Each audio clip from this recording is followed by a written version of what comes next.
What's up, everyone? Welcome back to After the Storm. This is the Canes game review for game number 37 of the season, a 6-3 win for the New York Rangers.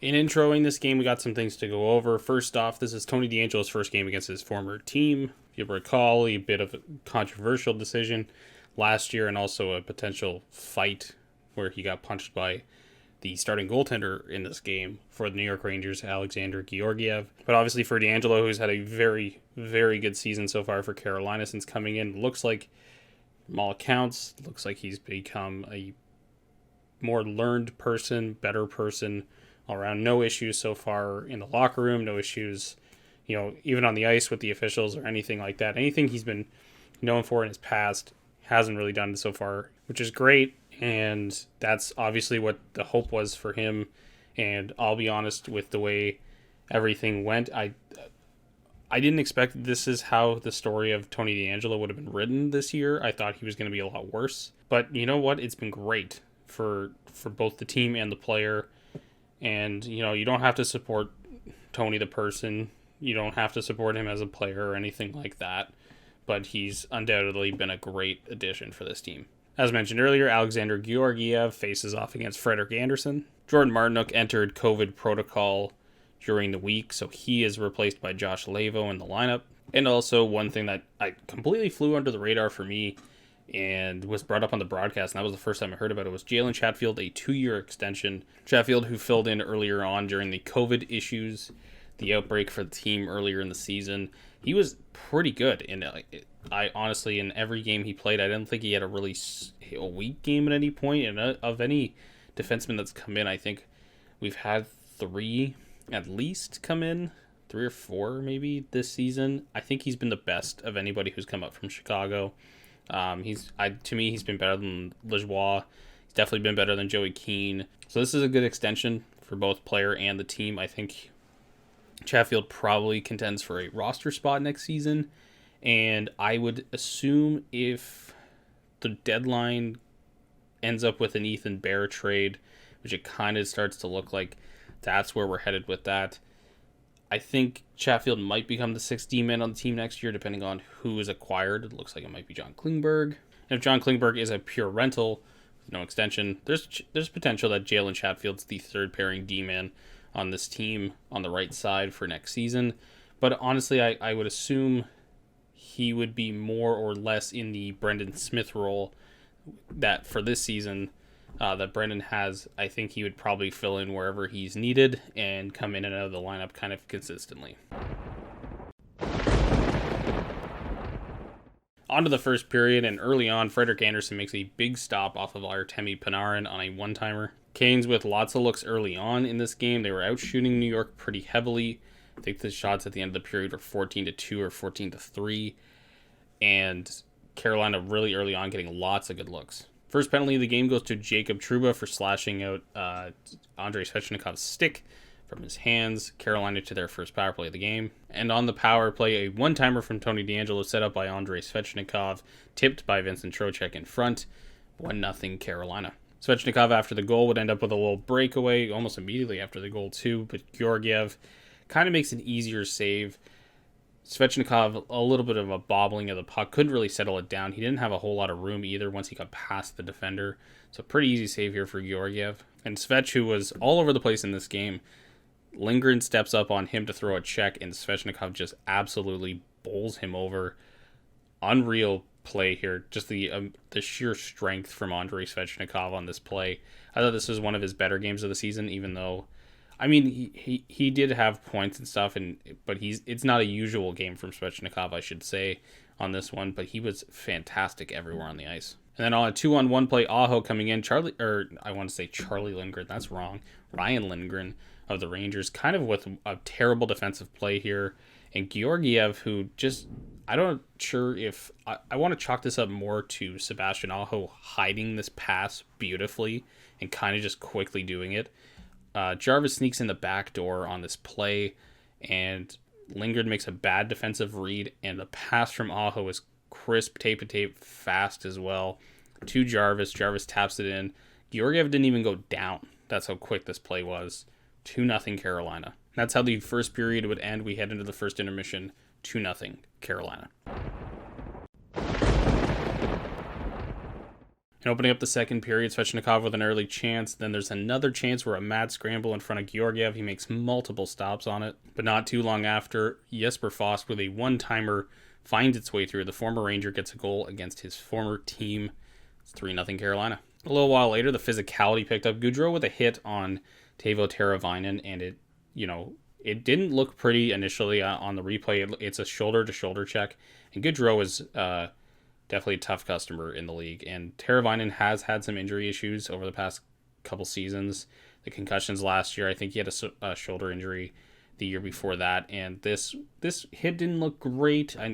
Teravainen's banged up. He goes to the room.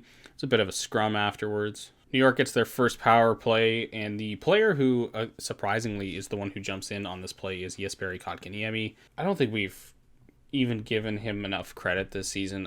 When he came in, he was struggling. It took him a little while to find his place in the lineup, but man, he is excelling now. It's beautiful to see. And I mean, there's probably an extension for Jesperi on the very near horizon. And on the power play, the first for the Rangers of the game after the scrum, Zibanejad with a one-timer beats Frederik Andersen. 3-1's the score. And after that, Andersen, a huge stop as the momentum was kind of starting to swing to the New York Rangers. A massive save on Artemi Panarin on a one-timer. Panarin just could not beat Andersen in this game. A huge, huge save. Trocheck was hurt on a blocked shot afterwards as well, and he would leave the game temporarily, come back later on. And just as the momentum's really starting to swing New York's way, and I was getting a little bit worried that the game was going to get, Carolina might give up this 3-goal lead. Off the face-off, Teravainen returns on this play. Him and Aho on this play just grinding themselves straight towards the net. Aho 1, 2, 3 chances out of he's on his back, and he shoves the puck through.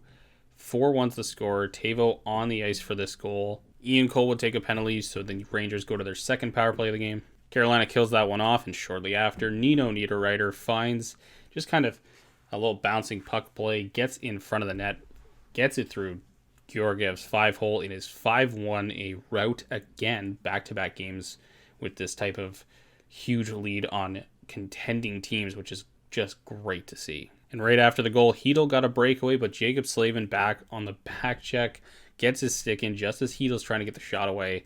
And that would do at the end of the period, 5-1, Carolina with a dominant lead heading into the third.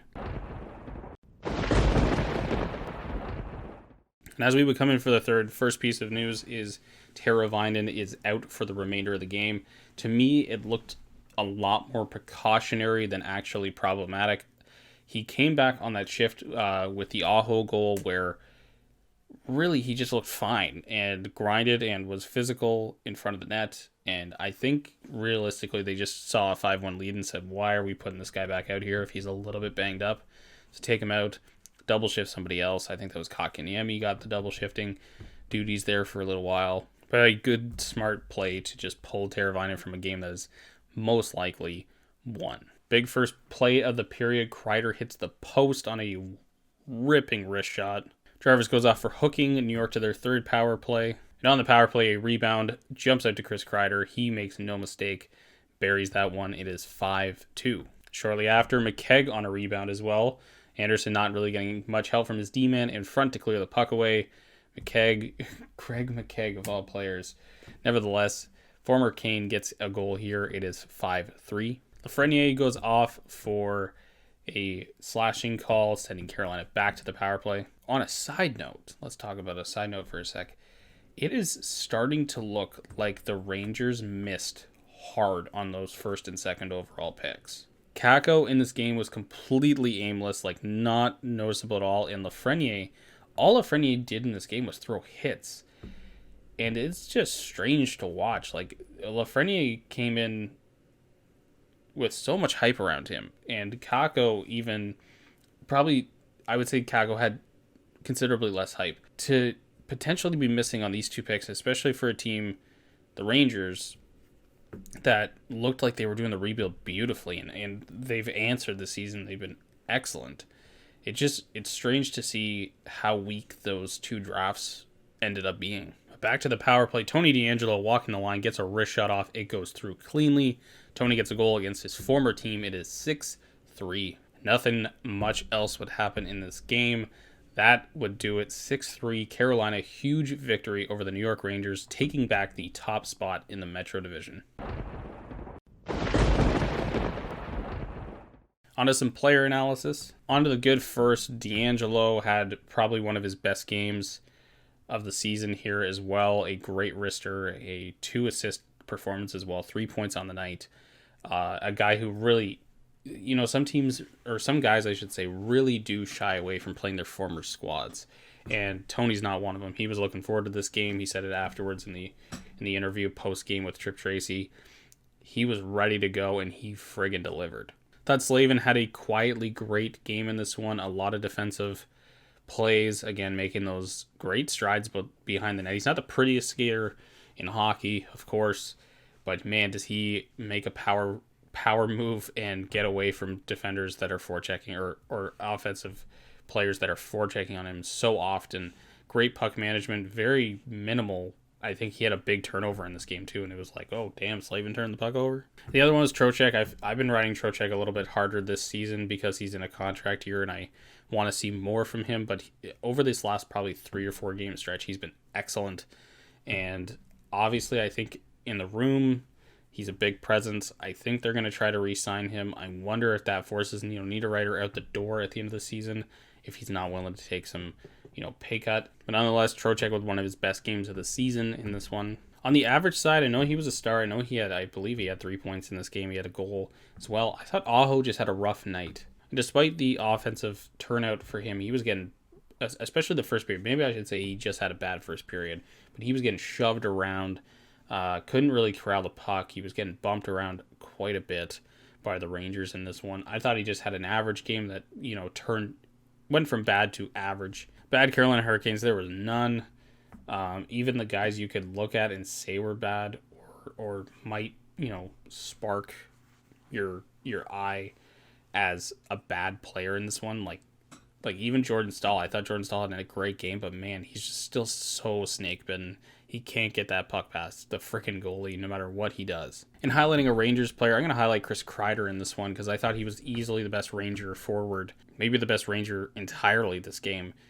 Mostly due to the fact that the big guns that, in this game, I thought Zibanejad was quite quiet. I think Panarin by the third period was not doing a whole lot. And Adam Fox was getting kind of burned. Aho burned him on the 2-on-1 goal. And, man, I don't know. Fox just didn't look like the Adam Fox that I've seen over the past, year or so. And, yeah, he didn't look great in this one at all. But Kreider, on the other hand, had a goal, hit the post. I thought he was easily the best Ranger of this game. So I'm giving some props to Chris Kreider in this one. A excellent, a very underrated power forward around this league. And definitely bonus points to him for not sliding into a goaltender and injuring them. Anyways, guys, that's going to do it for this episode. Thank you so much for watching. If you liked the video today, give it a thumbs up down below. Hit that subscribe button if you want to see more content like this, and the notification bell beside it. You'll get these videos as soon as they upload. And as always, guys, I'll catch you on the next Canes game review, game number 38 against the New Jersey Devils.